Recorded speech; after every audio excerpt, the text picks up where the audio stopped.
Hello hi అండి. ఈరోజు యాపిల్తో మంచి టేస్టీ అయిన రెసిపీ చేస్తున్నాను. దానికి కావాల్సిన పదార్థాలు 3 యాపిల్స్ని పొట్టు తీసుకొని గ్రేట్ చేసుకొని ఒక బౌల్లో వేసుకొని పక్కన పెట్టుకోవాలండి. ఒక కడాయి పెట్టుకొని దానిలో 1 స్పూన్ గీ వేసుకొని హీట్ అవనివ్వాలి. అయిన తర్వాత కాజు కిస్మిస్ వేసుకొని బాగా ఫ్రై చేసుకోవాలి. ఫ్రై అయిన తర్వాత వాటిని ఒక బౌల్లో వేసుకోవాలండి. ముందుగా వేడి చేసిన యాపిల్ తురుముని వేసుకోవాలండి.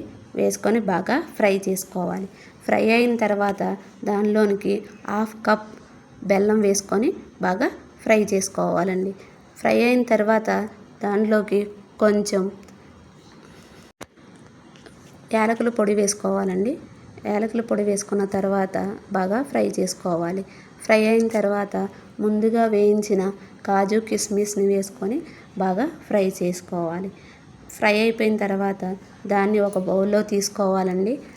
తీసుకొని పైన కాజు కిస్మిస్తో గార్నిష్ చేస్తే టేస్టీ అయిన యాపిల్ హల్వా రెడీ అండి. Thank you.